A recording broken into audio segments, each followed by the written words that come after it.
Hey everyone! A few days ago I turned 28 years old, so I thought it would be a cool idea to reflect on the last 10 years of my life, so from 18 to 28, and I wrote a list of the top 3 things that I did wrong that if I could go back in time I would do differently, and another list of the top 3 things that I did right that if I were to go back in time I would do the exact same way. So 3 bad things and 3 good things I did over the last 10 years. Now, just to give you some context in case you're new to my channel, my whole life philosophy and how I've been living for the last 10 years is through this idea of optimizing what I consider to be the 4 main areas in life: health, money, relationships, and spirituality. And over the last 10 years I've been able to, at certain points, excel in all 4 of these. And if you go to my website, I explain completely for free how I did that. So like how I got in really good shape and ripped and healthy with minimal effort, how I was able to build businesses that reached 100K per month, also how I got really good at personality reading and networking, and then when it comes to quote unquote spirituality, how I found peace and purpose. And in each one of these sections I explain how I did all of these in quite a lot of detail. I put a lot of effort into writing these. I actually go very in depth. But anyways, I'm just saying these for context. So this is basically what my life's main focus has been over the last 10 years. That's basically the game I'm playing. But here's the thing, although I've accomplished some cool things, I've also made some mistakes. And in this video, I thought it would be interesting to share 3 things I did wrong and 3 things I did right. So let's begin with the 3 mistakes, because I guess that's the most interesting part. Number 1, and this is gonna be very ironic, I know, but I wish I had consumed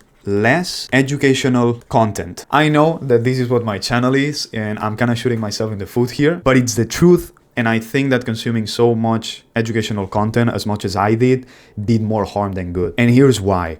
Most educational content out there is pure garbage. There is an endless supply of bad ideas from persuasive speakers. And now that I am 28, or when I was 27, 26, I am more capable of discerning what is good from what is bad, what is true from what is false. But when I was 18, 19, 20, not as much. And at that age, it is so easy to influence you, to shape your ideologies and to shape your personality. And at that age, I did pick up on some ideas that were detrimental. And these bad ideas, like, they can cause you to lose money or time or energy. Also, they can confuse you, and they can just basically cause you to make a lot of mistakes. And not just mistakes, but unnecessary mistakes. And the thing is that it took me years to get rid of those bad ideas, and I'm sure I'm still holding on to some of them. This is like an ongoing process of unlearning and deprogramming. There's this very famous quote by Mark Twain that I really like. Let me look it up. Okay, here it is. It's easier to fool people than to convince them that they have been fooled. And this quote applies to this thing that I'm talking about. It is so difficult to see how all that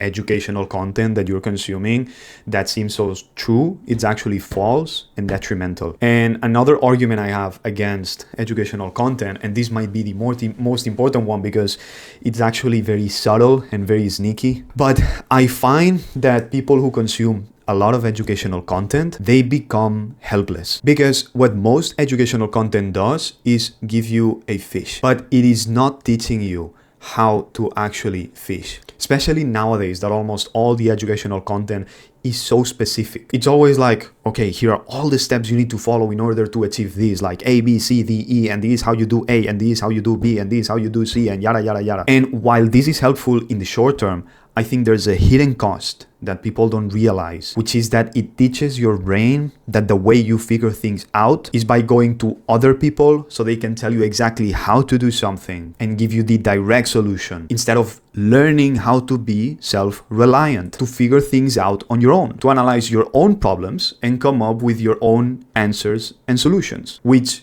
is a very important trait to develop if you want to be a free individual. And the more you do that, the better you become at figuring things out on your own. Until then you get to a really cool point where you can come up with better solutions than what anyone else could ever give you. Now, just to make it very clear, I think that when you need to learn something or do something that is very, very specific and very technical, I think it's okay to go to other people. Like, for example, if you need to install a new operating system on your phone or your computer, I think it's completely fine to go on YouTube and look up some tutorials and follow those steps. But if what you want to figure out is what to do with your life, or how to be productive, or how to be successful doing e-commerce, look, like figure those things out on your own, trust me. And if you've been watching my channel for a while, you will recognize that what I'm talking about right now is this whole idea that I always bring up of being your own guru, okay? And this is basically what this point is about. I wish that from the moment that I turned 18, I had known and I had embraced the be your own guru mindset, because it took me a few years to figure that out. I wish that I had the courage to trust myself more and have the courage to make my own mistakes and to be okay with that, to do what I think is right, to do what my gut feeling is telling me, even if from the outside it might seem stupid, or it might go against the status quo,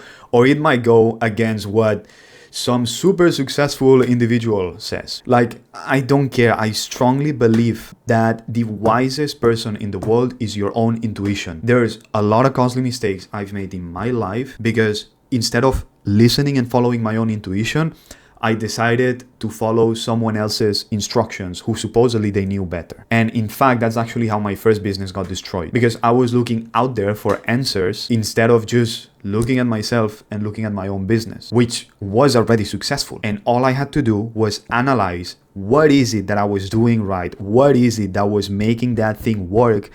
And just keep doing more of that and better. Because what got me to success was myself and my own decisions, not someone else. So why is it that once I got successful, then I started to listen to other successful people who supposedly are above me and do what they tell me? So I think that for people who are smart enough, because here's the thing, I guess that if you're like sub 100 IQ, this might not apply to you, and yeah, maybe you're better off listening to other people. I don't know, but if you're smart enough, which most of you who follow me are, and I know that because I've talked to so many of you, just listen to yourself and develop your own analytical skills and intuition. Stop following all these people online who tell you like how to live your life and how to do this and how to do that. Stop following even me. Honestly, like, I wouldn't care. I've said it many times and I'm not afraid to say it, even though I have a personal brand. Like, stop listening to me as well. Because like the ultimate message of my personal brand is to reclaim your own authority, to take control of your own life with your own principles and values. So if you do that and you discover your own self and now you're free,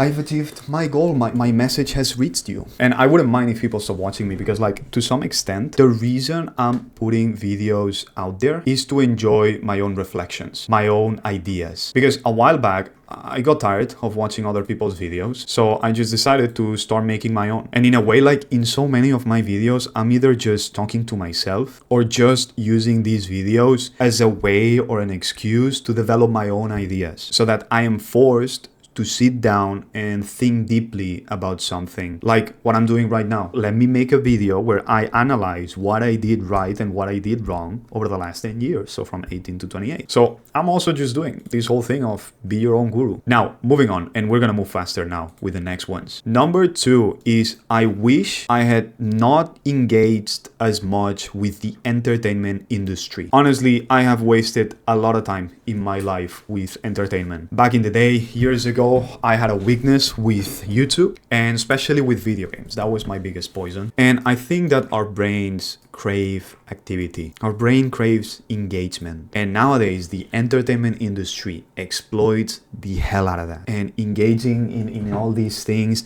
it makes you dull. It saps your motivations, your creativity, your vitality, even your presence and awareness and conscious awareness. And it just turns you into a mindless individual. And the longer you stay there, the worse it gets, to the point that you become dependent on it and you cannot live without it. Because here's the thing, like your brain is like a baby and the entertainment industry is like a piece of candy. And as long as the baby has the candy, it's gonna be chill, it's gonna be calm, and it's gonna be happy. But if you take the candy away, it gets very loud and very annoying. So most parents, they just quickly give back the candy so that the baby calms down. But if you're capable of holding on to that and resisting and not giving it back, slowly the baby calms down. And the same thing happens with your brain. Like if you take entertainment away, at first it's horrible, you know, your brain cries and protests and it gives you like all these feelings and urges to go check your phone or whatever. But slowly it calms down and it comes back to life and you regain control and you regain your motivations and your creativity and your vitality and your consciousness. So something that I wish is that I had stayed away from the entertainment industry as a whole, and that I had just learned how to be happy by myself in silence, or just working on my own projects, or be out in nature, or just hang out with my friends and family instead of spending so much time sometimes on a computer doing nothing, like stupid stuff. And lastly, number 3, and this might seem a contradiction at first to what I said in point number 1, but number 3 is I wish I had read more, even more than what I already have, because yes, I've read quite a lot, but I just wish I had read more. Now, I know that this might seem like a contradiction to what I said in point number 1, which was basically to listen to myself more and less to others, but there's something special about books, and I think it's because of the format. The fact that you have to put effort into reading. Like, you actively have to engage with a book. You have to use your imagination and put effort into trying to understand what it's saying. When you are watching like videos or podcasts or whatever, it's very easy to consume them mindlessly and just absorb everything that you're told without questioning anything. If you absorb anything at all, because a lot of times what happens with videos, podcasts and all that is that it comes in one ear and comes out the other. But that, at least to me, it doesn't happen with books. With books, you can read at your own pace. You stop when you need to reflect for a few seconds or a few minutes about something that you just read and to draw your own conclusions out of it. And what books are really good at doing intrinsically is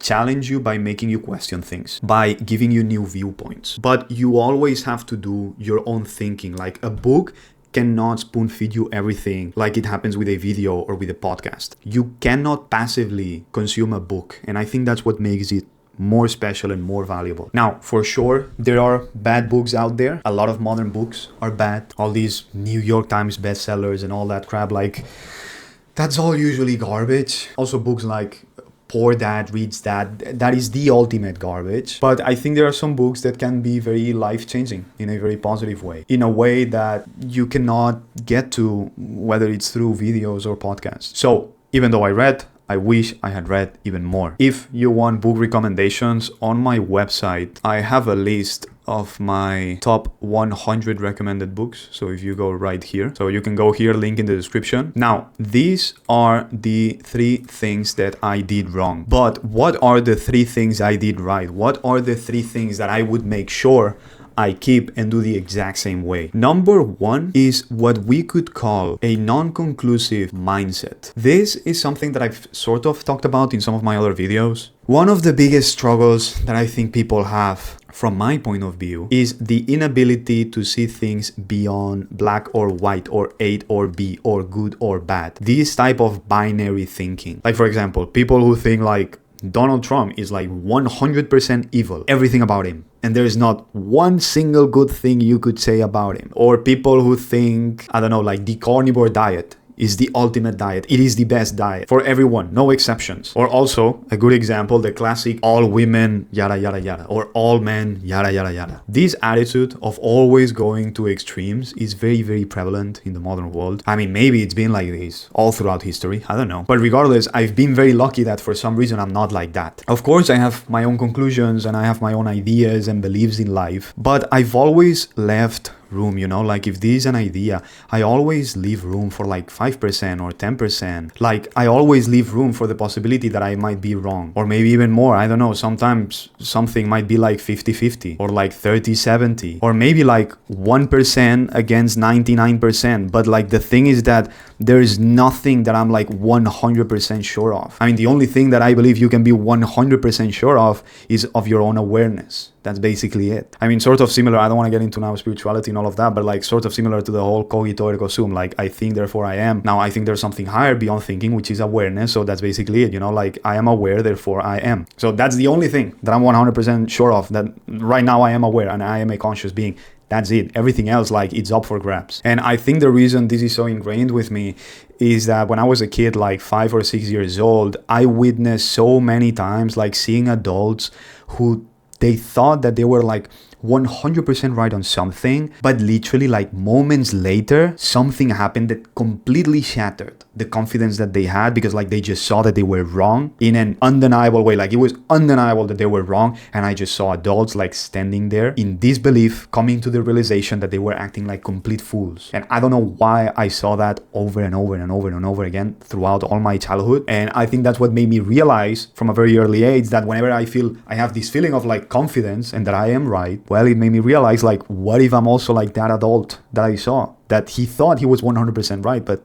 he was not, even though he had that feeling of truth. Now, of course, this philosophy of not holding anything as 100% true can have its downsides. At first, I think this easily leads to overthinking and paralysis by analysis, but eventually you grow up and you learn the value of just taking action and moving and going through the steps, and that it's okay to make mistakes, and that in order to act, you don't need to have like 100% of the information or 100% of the confidence. You learn to live with the good enough. So that's when things get better, and then finally this mindset, it's very useful, and I'm really glad that I have it, and I've had it like basically all my life. Now, the second thing that I did right is how I selected the people who I became close friends with or did business with. I've never had any major conflict in my social circle or any major problem in a business partnership. As I grew up, I think especially around like when I was 19, 20, 21, 22, I started to learn a lot of behavioral psychology and also like psychometric personality analysis and how to spot people who might have bad traits, like for example the dark tetra traits. But even before I had that technical knowledge, from an early age, I had like this sixth sense for bad people, and I've been very ruthless when it comes to cutting people off who I realize they're toxic. And I'm also really good at setting up boundaries early on when I meet somebody, if I know that this person is someone who I don't want to build a relationship with. So like very early on, I make sure that there's clear boundaries and that it absolutely has zero chance of going anywhere. And lastly, thing number 3 that I believe I did right, and I would do the exact same way again, is how consistent I've been with my health. I've always gone to the gym. I think over the last 10 years, the longest period of time that I haven't been into a gym, maybe it's been like 2 weeks or 3 weeks. Like I've never quit the gym for more than a month. I always go, even if I'm busy or low energy or whatever. Also, when it comes to my diet, same thing. I've always eaten healthy. Same with sleep. I've always taken sleep very, very seriously. So all in all, I don't think there's that much realistically that I could have done to do the whole health thing even better. And I mean, as a fun fact, I consider it to be funny. The reason why I've been so consistent with the gym and my health is because I never really had any goals with it. Like, yeah, for sure, like to be healthy and then to be in shape. But like, I just did it because I liked it. For me, the gym is a place where I go to disconnect. It's a place where I go to push my body but relax my mind. And I just like being inside a gym. And that's why it's easy for me to go in shape, because I just like being in gyms and I just work out there. And I also enjoy eating healthy just for the sake of it. So it doesn't take any effort for me to do that. And these values are so ingrained in me that it is so easy to maintain. Now, for sure, I have seasons where I work out more and work out less, and I gain some weight or lose some weight. Of course, there's fluctuations, but like overall, the health has always been there, and being in shape too. If you want to learn more in detail about everything that I have done to get in really good shape, everything is explained on my website with a lot of detail. Honestly, I doubt that you're gonna find anything like this on the internet, and it's only like a 10-15 minute read completely for free. Okay, all the information that you need. And that's it for this video, okay? Those were the 3 bad things and the 3 good things. If you're new here, subscribe and go watch some of my other videos. Also, join my Telegram group to meet and hang out with like-minded people. You will find the link for that in the description. And that's it. I'll see you very soon. Take care. Have a great life. Peace.